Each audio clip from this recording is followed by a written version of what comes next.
low-hanging fruit. We'll get to that in a second. Good morning, Tony Messenger. Good morning, McGraw. How are you? Let's talk about this carjacking on Washington Avenue. This is one of these stories that's sort of, it wasn't, from what we can gather, it wasn't a situation where two people doing something wrong and somebody got hurt. This is an innocent, from what we can tell, innocent bystanders on 11th and Washington and carjacking right in the middle of downtown. Yeah, 21-year-old lady, Brandy Hill, and her 9-month-old baby and a friend of hers who was pregnant, just driving down Washington Avenue. And here's the part that really hit me with this story. Just a week or two on your station, we were talking about violence in the city and whether or not people need to be fearful of different parts of the city, and my argument was and continues to be that generally speaking, despite the murder stats in this city,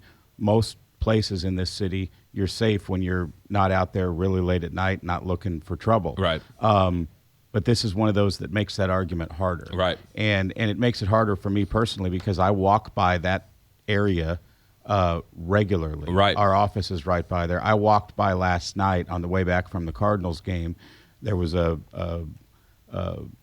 candle memorial for the young lady sitting right there on that corner. I walked there at that time of night with my kids walking back from Cardinals games.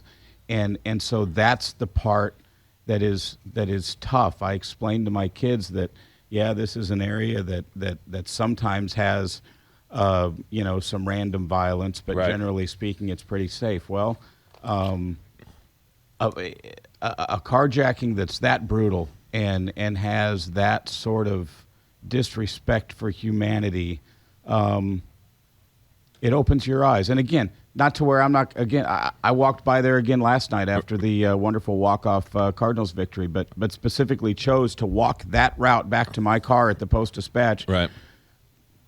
Out of stubbornness because I wanted to see, where the young woman died. But it gave me pause. Yeah, there's no question. You got that story. You have the story where the people were leaving the Cardinal game was it last fall, where the guy was sort of beaten up. Mr. Santis. Yes. Right. And then you have the Megan Boken in the Central West End where she was walking down the street on a Saturday afternoon and someone stole her cell phone and then killed her in the way. Yep. I mean, these random violent acts, as awful as they are, that's what shakes you to your core. It's the random ones where it's not somebody doing a drug deal at 2 a.m. somewhere. Right.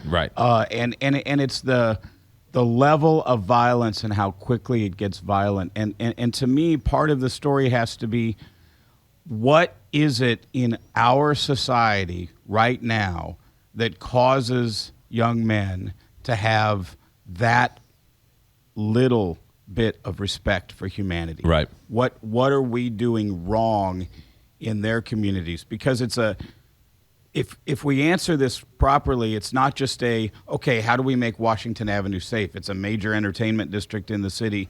Obviously, we've got to make sure that people are comfortable there. We have a lot of business going on, a lot of commerce on Washington Avenue and the Ballpark Village and Union Station and all those different places. So that's question one. How do we make people feel safe?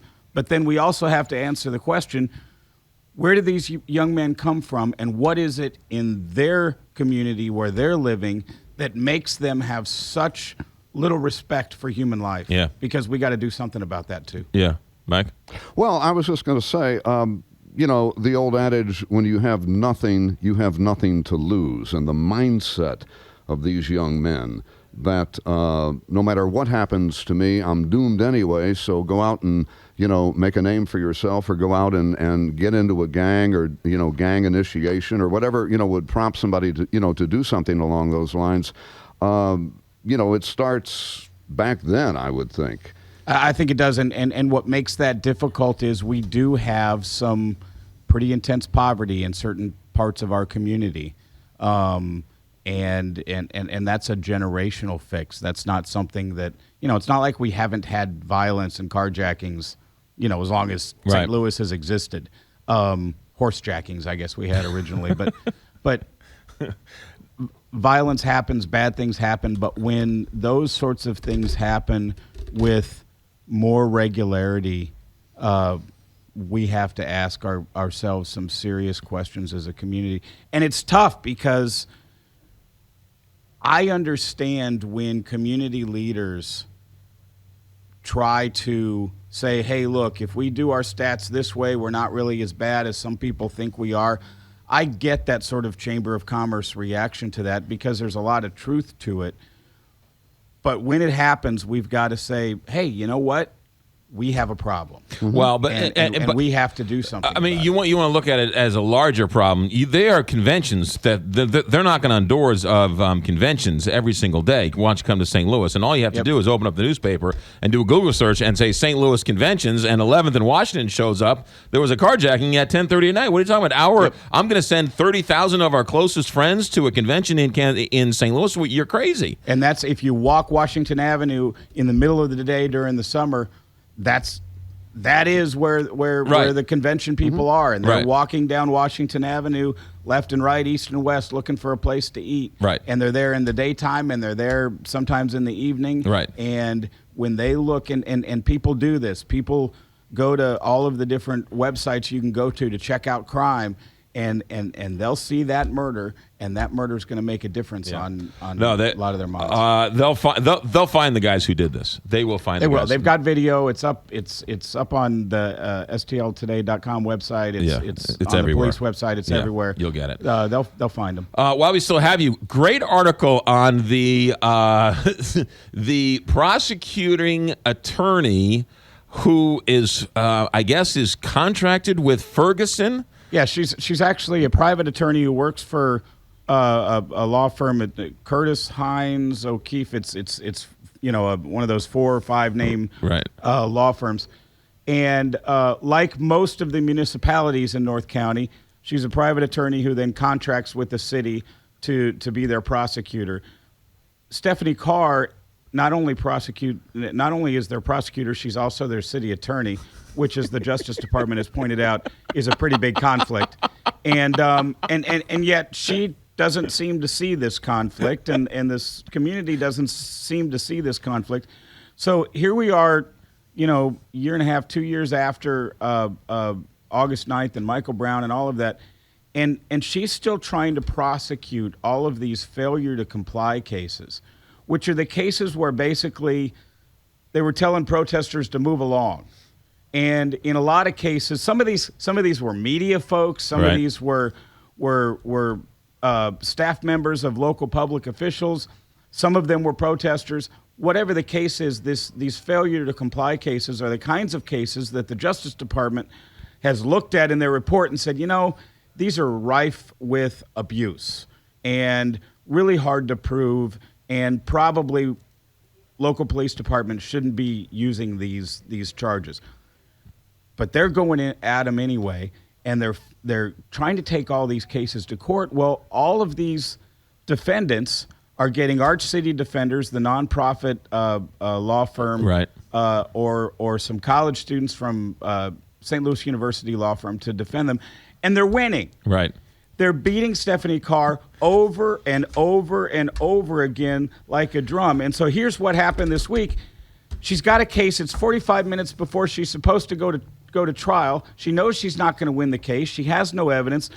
So she files this memo with the court saying, well, I'm dropping the charges, but I just really want you to know that I think they're guilty. and even though I'm dropping the charges, and even though as a matter of legal interpretation, they're innocent, I just want to file this with you, Judge, so that you know that I'm the prosecutor and I think they're guilty. It was a temper tantrum. And so I took the opportunity in a column this week to rewrite her memo and put some words into her mouth, and I think my memo was a little bit better than it was an interesting memo. What about they're paying her $120,000 for all this? Well, they're paying her to be the city attorney, and then they're paying her to bring these be cases.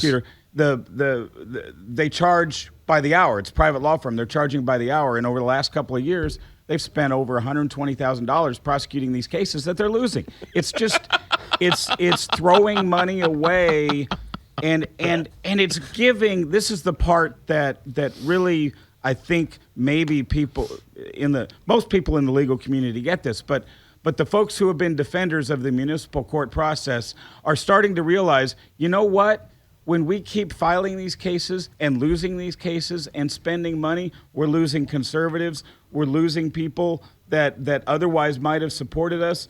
We're giving an argument to the protesters. We're getting our butts kicked here. Right. And I think some people are whispering in Stephanie Carr's ear, yo, this strategy, it's not working. Tony Messenger, St. Louis Post-Dispatch columnist every day, all the time at stltoday.com and Tuesdays and Thursdays here on the Big 550 KTRS. Thanks.